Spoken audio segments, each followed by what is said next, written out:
আমরা কি বলবো? শুনি করি নাই যা তুমি তরে করো পার, শুনি করি নাই যা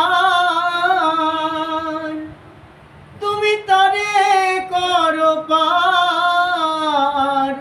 আমি দিন ভিখারি নাই মোর করি দেখো ঝুলি ঝেড়ে, আমি দিন ভিখারি নাই মোর করি দেখো ঝুলি ঝেড়ে।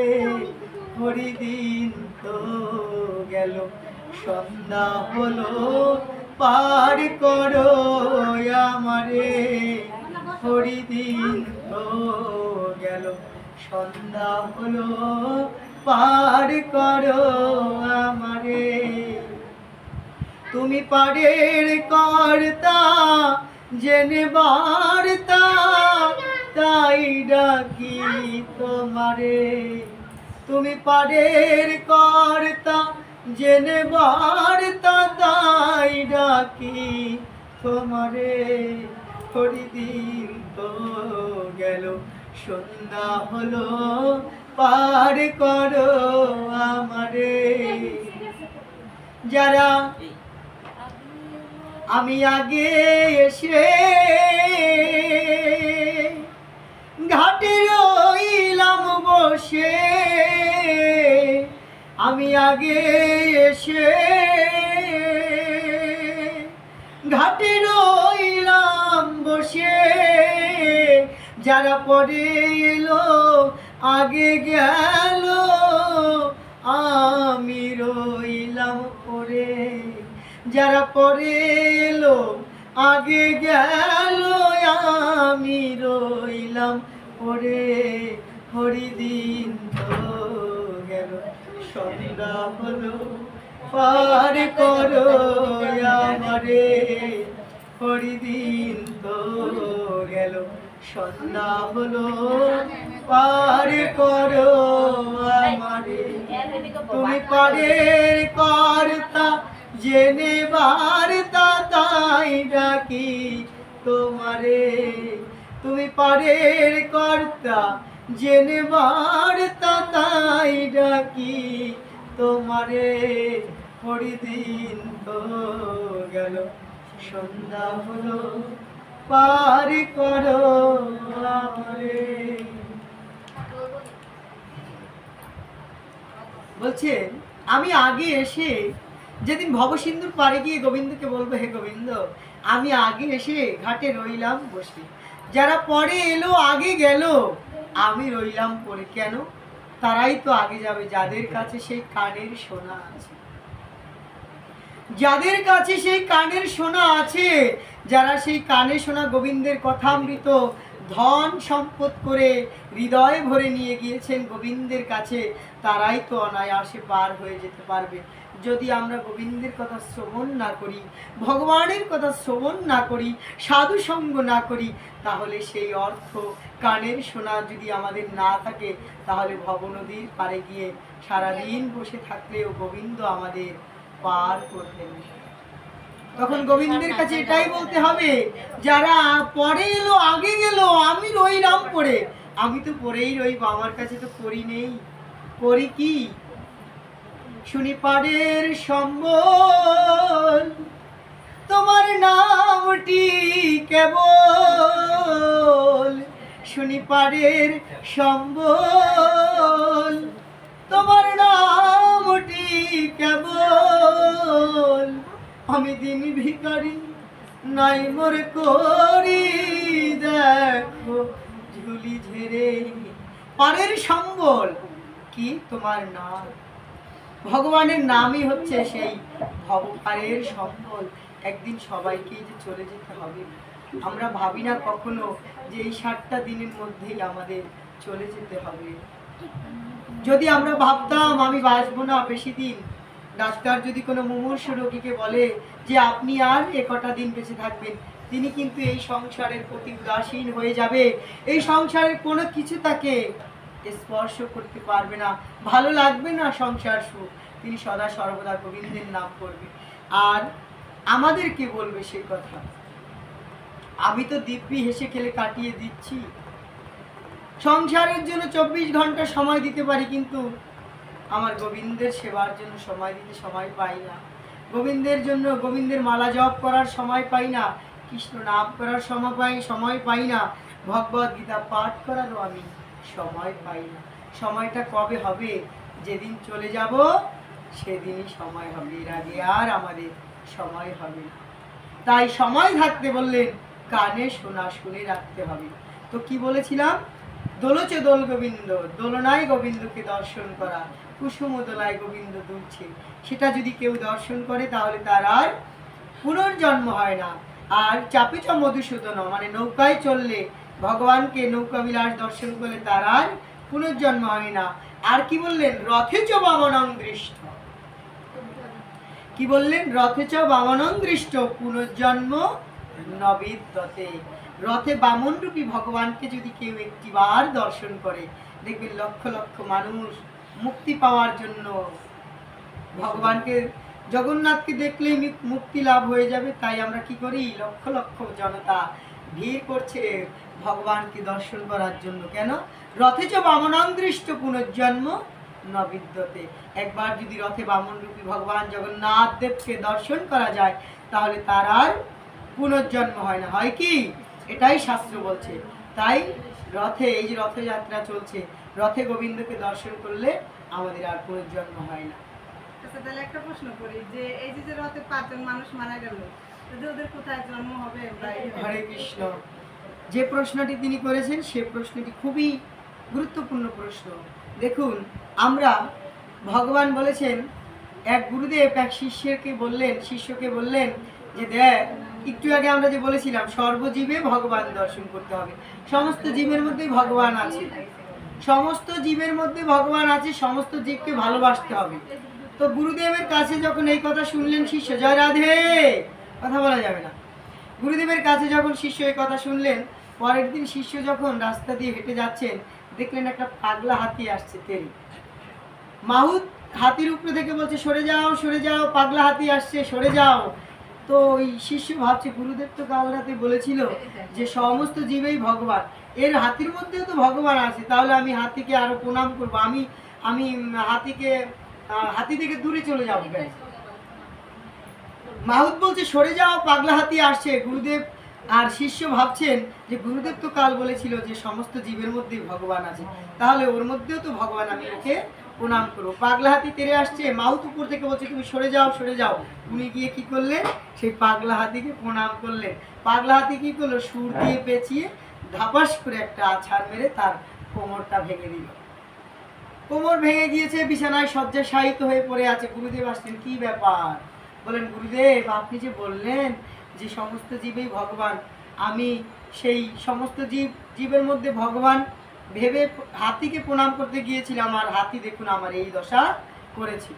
তখন গুরুদেব বলল, আরে বোকা, সমস্ত জীবে ভগবান তোকে বলেছি, হাতির মধ্যেই তুই ভগবানকে দর্শন করলি, আর হাতির উপরে বসে যে মাহুত ছিল, সেই মাহুত যে বলেছিল সরে যাও, সরে যাও, সেই ভগবানের কথা কি তোমার স্মরণ হয়নি? তার মধ্যেও তো ভগবান। গত বছর এই দিনে ত্রিপুরা রাজ্যে এই কথাটি কেন বললাম? দিদিমণি প্রশ্ন তুলেছে যে রথযাত্রায় মৃত্যুবরণ করলো তাদের গতি কি হবে। তাদের গতি কি হবে সেটা তো আর আমি বলতে পারি না, যার যার কর্ম নিয়ে শেষে চলে যাবে। আমরা কেউ কিন্তু বলতে পারি না আমাদের কর্মে কি আছে। আমার যে কখন মৃত্যু হবে, কিভাবে হবে, সেটাও তো বলতে পারি না। তবে সাবধান হয়ে আমাদের একটু চলতে হয়। আমি মনে করি এরা মনে হয় এই যে 5 জন লোক মারা গেছে, এরা মনে ভালো পথে যাইতে পারবে, হয়তো অবশ্যই গোবিন্দের কাছে যাইতে পারবে। হ্যাঁ, অবশ্যই গোবিন্দের কাছে গিয়ে মৃত্যুবরণ করেছে, অবশ্যই ভালো গোবিন্দের চরণে পাবে বা পাক, সেটাই আমরা কামনা করি। অবশ্যই পাওয়া উচিত, গোবিন্দের জন্য তারা প্রাণ দিয়েছেন। তবে কি মাহুতের কথাও মানতে হবে। শুধু হাতির মধ্যে ভগবান জগন্নাথ বলে চিল্লিয়ে রাস্তায়, এ কথাটি আমার বলাও অপরাধ হয়ে যায়, কিন্তু কেন বলছি দেখুন, ইতিপূর্বে গত বছর এমন একটি ঘটনা ঘটেছিল ভারতের ত্রিপুরা রাজ্যে। সেখানে অনেক অনেক ভক্ত এই রথযাত্রায় বিদ্যুৎ স্পৃষ্ট হয়ে তাদের প্রাণ ত্যাগ করলো। তখন বলা হয়েছিল বিভিন্ন সোশ্যাল মিডিয়াতে যে কেউ লোহা দিয়ে রথের চূড়া করবে না, লোহার রথ তৈরি বর্জন করুন, আর যথেষ্ট সতর্কতা অবলম্বন করে রথ টানতে হবে। সেই মাহুত কি বলছে এবার শুনুন। হাতির মধ্যে তো ভগবান আছেই, মাহুতও যে বলছে সরে যাও সরে যাও, গত বছর থেকে সতর্ক করে দেওয়া হলো, তবুও কেন এবার রথের মধ্যে চূড়ায় লোহা লাগানো হলো? এই দোষটা আপনি কাকে দিবেন? আমি দোষ দিব কার? সকলেই আমার আপন কর্মে ঘটে। এখন গোবিন্দই জানে তারা কোথায় যাবেন, তবে আপনাকে আমাকে ওই মানতে হবে কথাগুলো। হাতির কথাও মানতে হবে, মাহুতের কথাও মানতে হবে। হাতির মধ্যে ভগবান জগন্নাথ দর্শন করলে মুক্তি লাভ হয়ে যাবে, কিন্তু রথখানা যে বানানোর কথা বলা হয়েছিল কাঠ দিয়ে, আমি লোহা দিয়ে বানালাম। গত বছর 1 বছর পূর্বে যে এত বড় একটা অ্যাক্সিডেন্ট হয়ে গেল, তারপরে যদি সতর্কতা অবলম্বন না করি, সেই দুঃখের ভার, সেই কষ্টের ভার, এই দোষ আমি কাকে দিই? কাকে দিই? সমাধান আমাদের সর্বোপরি একটি কথা, সাবধান হয়ে চলতে হবে। এবং কি আমিও জানি না কখন কি হয়ে যাবে। তাই কমিটি যারা রথ তৈরি করেন, রথ পরিচালনা করেন, তাদের অবশ্যই অবগত হওয়া উচিত। গত বছরে এমন একটা ঘটনা ঘটে গেল, পরবর্তীতে আরো ঘটতে পারে যদি আমরা সতর্ক হই। সেদিন ভিডিও দেখলাম যে কমিটির যে হেড, সে বারবার বলছে যে চূড়া দেওয়ার দরকার নেই, কিন্তু কিছু লোক আছে না যারা তাদের কথাই মানে হেড। ওইটাই এখন এই দোষগুলো কাকে দিবেন? জয় রাধে। যাই হোক, যারা যদি কারো খামখেয়ালির কারণে ভক্তদের প্রাণ যেয়ে থাকে, অবশ্যই তাদের কর্মফল সেই লোকের ঘাড়ে যাবে, আর তারা বৈকুণ্ঠে গোবিন্দে সেই দর্শন পাবেন এবং চরণ পাবেন। জগন্নাথ দর্শন করেছেন, তবুও আমাদের সতর্ক হয়ে চলতে হবে। সর্বোপরি একটি কথা, সাবধানের মার নেই। জয় রাধে। তো যে কথা বলতেছিলাম, রথে যে বামনাঙ্গৃষ্ট পুনর্জন্ম নবিদ্যতে, রথে বামনরূপী ভগবানকে দর্শন করলে তার আর এ জগতে ফিরে আসতে হয় না। তাই আমরা লক্ষ লক্ষ ভক্ত আজকে লাইন দিয়ে রথযাত্রায় যাই, রথ দর্শন করি। দেখুন আমাদের ধর্মের জন্য আমরা কতটুকু অনুরাগী। মুক্তি লাভ হয়ে যাবে জগন্নাথ দর্শন করলে, তাই লক্ষ লক্ষ ভক্ত যায় রথের দড়ি টানার জন্য। আমি রথের দিন গিয়েছিলাম শ্রীরামপুর, সাবার ধামরাইয়ে রথে লক্ষ লক্ষ ভক্ত পা রাখার জায়গা নেই। আজকে হিন্দুদের প্রতি একটা অত্যাচার হোক, আন্দোলনের সময় আপনি 10 জন পাবেন না। আমি শুধু মুক্তি লাভের জন্য ছুটছি, কিন্তু ধর্মকে প্রতিষ্ঠা করার জন্য ছুটছি না, এটাও কিন্তু ধর্মের মধ্যে পড়ে না, এটাও মাথায় রাখতে হবে। ভগবান যে হাত দিয়ে বাঁশি বাজিয়ে গোপীদের আকর্ষণ করেছিলেন, রাসলীলা করেছেন, আবার সেই হাতে কিন্তু ভগবান চক্র ধরেছিল। এই কথাগুলো আমাদের মনে রাখতে হবে। লক্ষ লক্ষ ভক্ত হয়েছে রথের জন্য। আমি ভাবলাম সত্যি লক্ষ লক্ষ ভক্ত হলো, আর একটা আন্দোলনে নামলে, হিন্দুদের জন্য কোনো আন্দোলনে নামলে কেউ পাওয়া যায় না, তখন তো আর পূর্ণ হবে না। কিন্তু তখনও যে পূর্ণ হবে সেটা কেউ জানেই না, বলতেই চায় না। ধর্মের জন্য প্রাণ কাঁদে না তো কিভাবে মুক্তি লাভ করবো সেই আশা। আমরা ধর্মপ্রাণ হিন্দু নই। প্রত্যেকটা অনুষ্ঠানে, মুসলিমদের অনুষ্ঠানে দেখবেন তারা প্রথমেই বলে সকল ধর্মপ্রাণ মুসলিম ভাই বোনেরা সবাইকে জানাই সালাম বা আদাব, যাই হোক দেয়। আর আমাদের ধর্মস্থানে দেখবেন কখনো কেউ বলে না সকল ধর্মপ্রাণ হিন্দু ভাই বোনেরা, বলে কি? বলবে না। কেন বলে না? আমার তো ধর্মের জন্য প্রাণ কাঁদে না, কেন বলবে বেকার? মিছে কথা কেন বলবে বেকার? আমার তো মন কাঁদছে না ধর্মের জন্য। ওই যে পূর্ণ হবে, রথে যে বামনাঙ্গৃষ্ট পুনর্জন্ম নবিদ্যতে, রথে ভগবানকে দর্শন করলে আমার মুক্তি লাভ হয়ে যাবে। লক্ষ লক্ষ হিন্দু গিয়ে ভিড় করছে, কিন্তু হিন্দুর অধিকার আদায়ের জন্য, ধর্মকে টিকে রাখার জন্য যে আন্দোলন করতে হয়, রাজপথে যেতে হয়, তখন একজন হিন্দুও পাওয়া যায় না। তো যাই হোক, এই রথযাত্রায় সময় চলে যাচ্ছে। কতটুকু সময় নির্ধারণ? 10টা বেজে গেল। জয় রাধে। আমাদের তো আলোচনার ধীরে ধীরে এগোতে হবে। তাই বললেন কি, রথে যে বামনাঙ্গৃষ্ট পুনর্জন্ম নবিদ্যতে, যিনি রথ দর্শন করেন তার আর পুনর্জন্ম হয় না। সেই রথের পুণ্যলগ্নে আজকে গৃহকর্তা যিনি, নামটা কি তার? সুধীর দেবনাথ। সুধীর শ্রীযুক্ত বাবু ভক্তপ্রবর সুধীর দেবনাথের সেই বাসগৃহে আমরা এসেছি। আপনাদের মতো সাধুগুরু বৈষ্ণবের চরণধুলো পড়েছেন এবং তিনি রথযাত্রার মধ্যে আপনাদের মতো সাধু সেবা দিয়েছেন। যে সাধু সেবায় জগন্নাথ দেব এতই সন্তুষ্ট হন, যা কিনা তার কাছে যদি আপনি লক্ষ লক্ষ টাকা দিয়ে আসেন, লক্ষ লক্ষ টাকা পয়সা দিলেও জগন্নাথ খুশি হয় না, যদি তার ভক্তকে দুটো সেবা করানো যায় তাতেই জগন্নাথ খুশি হয়ে যায়। তো দেখুন, রথযাত্রা এই নিয়ে ছোট্ট একটি জগন্নাথের ঘটনা বলি। হরে কৃষ্ণ। তার আগে আমরা একটু গীতায় প্রবেশ করি, একটি শ্লোকের মধ্যে দিয়ে জগন্নাথের কথা বলে আমরা বিশ্রামে চলে যাব। ভগবানের কথা আসলে 2-4 ঘন্টায় কিছুই হয় না। দেখুন কখন বসলাম, আপনারা যদি আর একটু তাড়াতাড়ি করে আসতেন, আমি এসে প্রায় 1 ঘন্টার মতো বসে আছি। কেউ নেই, ভক্ত নেই, কার সাথে কথা বলবো? ভক্ত নেই, কার সাথে কথা বলবো? আপনারা যদি একটু তাড়াতাড়ি আসতেন ভালো হতো। যাই হোক, সবাই বলি ওং নমো ভগবতে বাসুদেবায়, ওং নমো ভগবতে বাসুদেবায়, ওং নমো ভগবতে বাসুদেবায়। শ্রীমদ্ ভগবদ গীতা, যে গীতা ভগবানের মুখ নিঃসৃত বাণী, যে কথা শুনলে আমাদের হৃদয় শীতল হয়ে যায়। সমস্ত সমস্যার সমাধান। আপনি জীবন চলার পথে, মহাত্মা গান্ধীজি বলতেন, আমি জীবন চলার পথে যখনই সমস্যার সম্মুখীন হয়েছি তখনই আমি গীতা মায়ের কোলে, গীতা মায়ের চরণে আশ্রয় গ্রহণ করেছি। গীতা মাই আমাকে সেই সুপথ, সত্য পথ, সুন্দর পথ আমাকে দেখিয়েছে।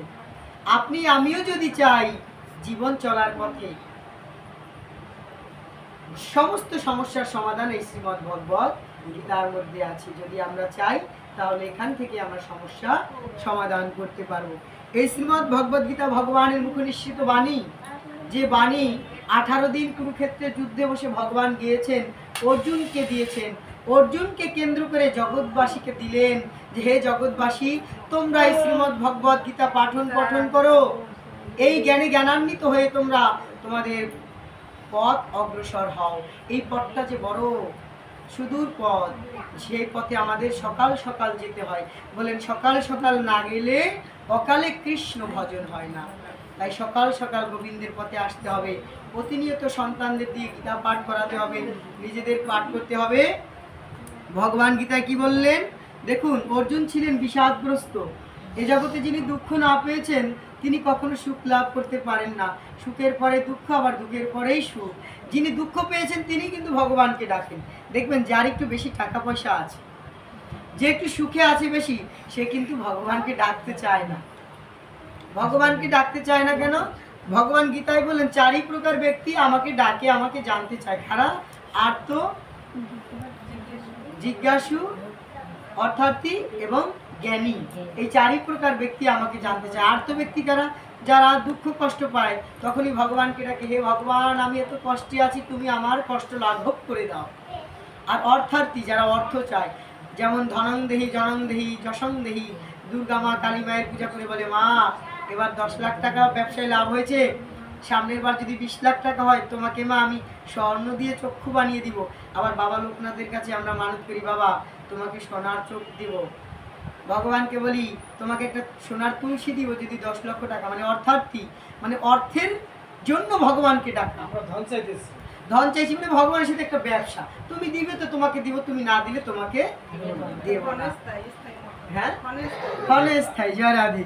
তো কি ভগবানের সাথে আমাদের একটা চাওয়া। ভগবান বলেন 4 প্রকার ব্যক্তি আমাকে জানতে পারে। কারা কারা? আর্ত, আর্ত কারা? যারা দুঃখিত, দুঃখ পায়, কষ্ট পায়, তারা সবসময় দুঃখ পেলেই ভগবানকে ডাকে।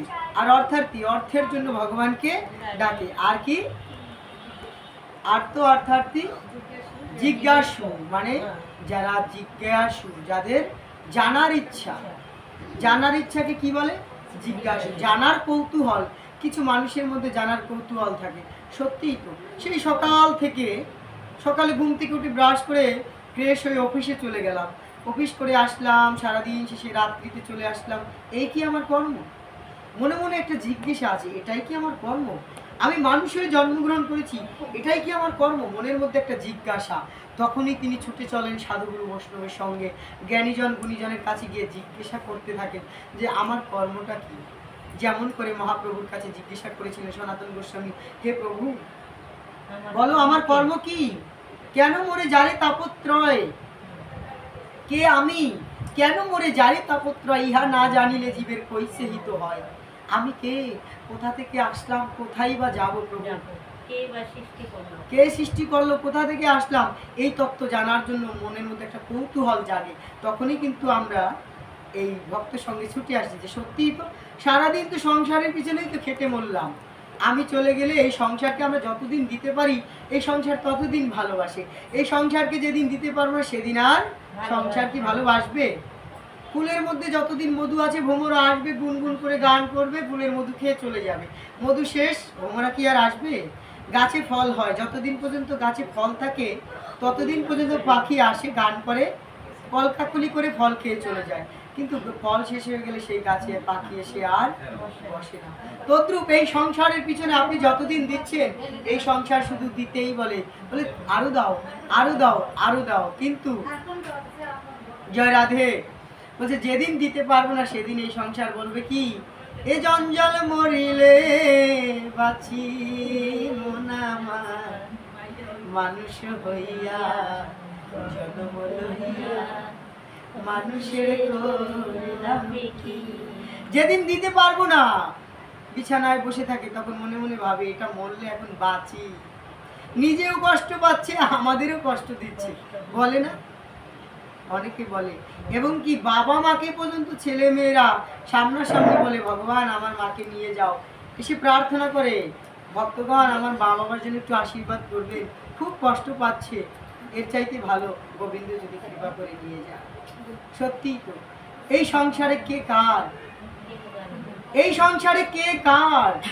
পৃথিবী সৃষ্টির পূর্বে জল সৃষ্টি হলো, পৃথিবী সৃষ্টি হওয়ার সাথে সেই জল সৃষ্টির মধ্যে হলো সৃষ্টি কি ব্যাং, ব্যাং কি বলে, এই যে বৃষ্টির দিন এসেছে ব্যাং কি বলবে কে কার, কে কার, আমরা কি বলি ঘ্যাঙর গ্যাং, ঘ্যাঙর গ্যাং, ঘ্যাঙর গ্যাং, কিন্তু না, ব্যাং ঘ্যাঙর গ্যাং, ঘ্যাঙর গ্যাং বলছে না, ব্যাং কি বলছে কে কার, কে কার, কে কার। সত্যিই তো কে কার, আমি বা কে, আমার মনটা বা কে, আজও পারলাম না আমার মনে রে চিনিতে, পাগল মন রে মন কেন এত কথা বলে, ও পাগল মন, মন রে মন কেন এত কথা বলে।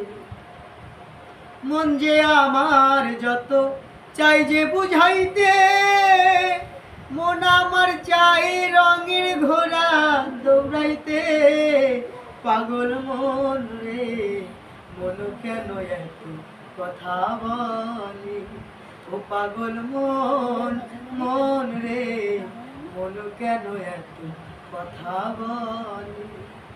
রঙের ঘোড়া দৌড়াচ্ছি সকাল থেকে সন্ধ্যা পর্যন্ত, না এটা করছি, এটা করছি, মার্কেটে যাচ্ছি, শপিং করছি, খাচ্ছি দাচ্ছি, ঘুমাচ্ছি, আনন্দ করছি, পার্টি করছি, এই সেই, কিন্তু ভগবানকে সময় দেওয়ার মতো সময় নেই। তাই যখন জিজ্ঞাসা মনের মধ্যে আসে, জানার ইচ্ছা যে আমি কে, জানতে হবে আমি কি এই মায়ার সংসারে শুধু খাটার জন্যই আসলাম, নাকি আমার স্বরূপ তত্ত্ব আমাকে জানতে হবে, আমি কে। এই মানুষই দেবতা হয়ে যায় কর্মের মধ্যে দিয়ে। বাবা লোকনাথ ব্রহ্মচারী কি করেছেন, সাধনার মধ্যে দিয়ে তিনি মহাপুরুষ হয়েছেন। আপনি আমি চাইলেও হতে পারি, সাধনায় সাধনা করতে হবে। জয় রাধে। তো এই জানার ইচ্ছাটাকে কি বলে, জিজ্ঞাসা। জিজ্ঞাসু ব্যক্তি ভগবানকে জানতে পারে। আর কি ভগবানকে জানতে পারে বললেন, জ্ঞানী ব্যক্তি ভগবানকে জানতে পারে। জ্ঞানী ব্যক্তি কারা? এখন প্রশ্ন হতে পারে জ্ঞানী ব্যক্তি কারা? জ্ঞানী ব্যক্তি হচ্ছে যারা নিত্য অনিত্য, যারা সাধু সঙ্গ করতে করতে, সাধু সঙ্গ করে, গ্রন্থ পড়ে, ভক্ত সঙ্গ করে জানতে পেরেছে কোন বস্তুটা নিত্য, কোন বস্তুটা অনিত্য, মানে কোনটার স্থায়িত্ব আছে, কোনটার স্থায়িত্ব নেই। এই যে পোশাকটা পরেছি দুদিন বাদই নষ্ট হয়ে যাবে, এই পোশাকের প্রতি যদি মায়া করি লাভ হবে কি? এটা একটু ছিঁড়ে গেলেই ফেলে দিতে হবে। এই দেহটার প্রতি মায়া করে লাভ আছে কি?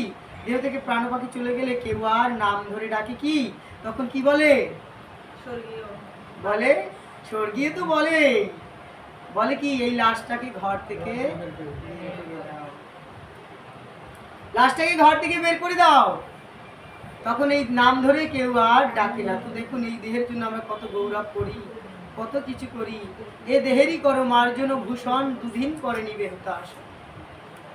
তো যারা জ্ঞানী ভক্ত তারা জানে এই যে দেহটা এটাও নিত্য নয়, এই জগতের কোনো কিছু নিত্য বস্তু নয়। এর আগের জন্মে আপনি যাকে স্বামী রূপে পেয়েছেন বা স্ত্রী রূপে পেয়েছেন, এই জন্মে কিন্তু সে আপনার স্বামী রূপে আসেনি, স্ত্রী রূপে আসেনি। আবার পরবর্তী জন্মেও আপনি তাকে স্বামী রূপে পাবেন না, স্ত্রী রূপে আপনি তাকে পাবেন না, কেউ কারণ নয়। তাহলে প্রশ্ন হতে পারে, এতগুলো কথা বলছো, তাহলে কি স্ত্রীর প্রতি দায়িত্ব কর্তব্য পালন করবো না? প্রশ্ন হয় না যে কেউ যদি কারো না হয়, এই সংসার যে পাতালাম, তাহলে কি করব? তাহলে কি স্ত্রীর প্রতি, স্বামীর প্রতি, স্বামীকে না রান্না বাড়া করে দিয়ে কি আমি মন্দিরে খালি ঘুরে বেড়াবো সাধুদের সাথে? আমি কি সংসার ফেলে সাধুদের সাথে সন্ন্যাসী হয়ে চলে যাব? প্রশ্ন হয় না? তাহলে কি বাবা মাকে আমি দেখবো না? শুধু বড় বড় কথা বলে বেড়াবো দেশ বিদেশে, বাবা মাকে দেখবো না, বাবা মার পরিচর্যা করবো না? এই জন্যই তো বলছে ঘরে বসে 12 আর ঘুরে ঘুরে ঘরে 13।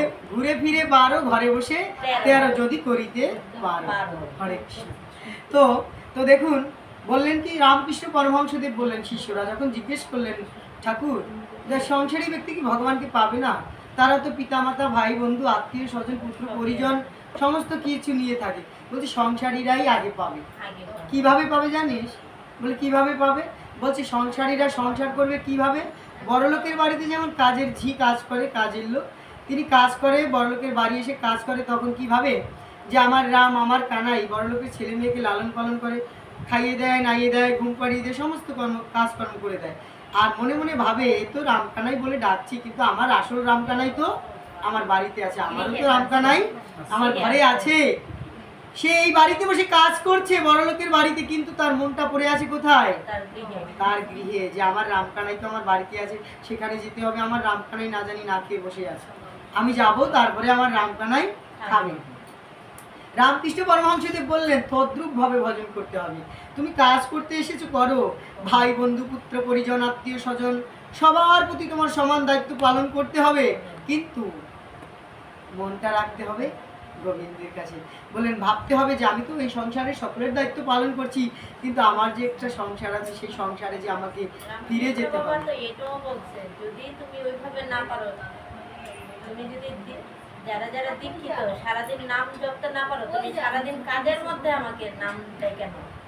রামকৃষ্ণ পরমহংসদেব বললেন যে তুমি এইভাবে দায়িত্ব পালন করো অনাসক্ত হয়ে, যে এই সংসারই আমার সংসার নয়, আমার আরো একটি সংসার আছে, সেই সংসারে আমাকে ফিরে যেতে হবে।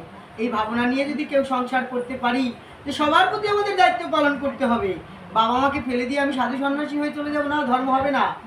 স্ত্রীকে ভরণ পোষণ না দিয়ে আমি সাধু সঙ্গ করে ঘুরে বেড়াচ্ছি, সেটাও কিন্তু ধর্ম হবে না। সকলের দায়িত্ব পালন করতে হবে, আর মনটা রাখতে হবে গোবিন্দের কাছে।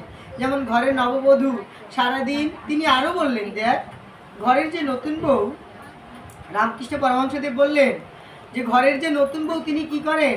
সারাদিন দেবর, ভাসুর, ননদ ইত্যাদি ইত্যাদি যা, সবার মন জুগিয়ে চলে, সবাই যেভাবে বলে সেভাবেই কাজ করে, সবার মন জুগিয়ে চলে, কিন্তু মনের কথা কিন্তু কারো কাছে বলে না। বলে কি? দিন শেষে স্বামী যখন ঘরে ফিরে কাজ করে, তখন স্বামীর কাছে মনের কথা বলে। তোরাও তদ্রুপ সমস্ত কর্ম করবি, আর মনের কথা শুধু একজনের কাছে বলবি। কি বলবি? বধূ, তুমি ছাড়া আমার কে আর আছে? তুমি তো আপন, তুমি ছাড়া এই জগতে আর কেহ নাই বন্ধু। এটাই বলতে হবে দিন শেষে গোবিন্দের কাছে, তবেই তো গোবিন্দ তিনি আমাদের তার করে নেবে। জয় জয় রাধা কৃষ্ণ প্রেমানন্দে হরি।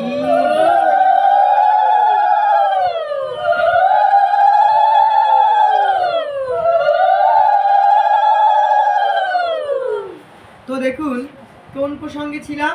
4 প্রকার ব্যক্তি এই গীতার জ্ঞান আহরণ করতে পারবেন, ভগবানকে জানতে পারবেন। আর্ত অর্থাৎ কি?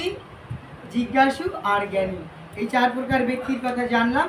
এবারে আমরা জগন্নাথের লীলা দিয়ে বৈষ্ণব মাহাত্ম্য, বৈষ্ণব সেবা দিলে কি হয়, সেই মাহাত্ম্য শ্রবণ করে আমরা বিশ্রামে চলে যাব। সংক্ষেপে, সময় যেহেতু ফুরিয়ে যাচ্ছে আমাদের, দেখুন কিভাবে কিভাবে 10টা 10:30 বেজে গেল। জীবন বেলাটাও তো তদ্রুপ, ধীরে ধীরে প্রতিটা মুহূর্ত। গ্রাম দেশে আপনি যখন যাবেন, দেখবেন রাত্রিতে প্রতি প্রহরে একটা পাখি ডাকে। 3 ঘন্টায় 1 প্রহর, নাকি 3 ঘন্টায় 1 প্রহর, ওই 3 ঘন্টা বাদে বাদে একটা পাখি ডেকে ওঠে। 4 ঘন্টা। ও 4 ঘন্টা, আমার ভুল হয়েছে। 4 ঘন্টায় 1 প্রহর, তো সেই 4 ঘন্টা বাদে বাদে একটা পাখি ডাকে গ্রাম দেশে। কথা বলা যাবে না, জয় রাধে।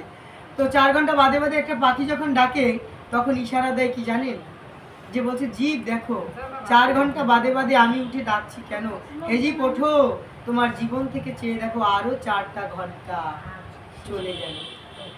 আমাদের জীবন থেকে কত সময় দেখুন, সন্ধ্যা হতে না হতেই কিভাবে সময় চলে গেল, কিভাবে 10টা বেজে গেল। এইভাবেই তো জীবন বেলা ধীরে ধীরে চলে যাবে।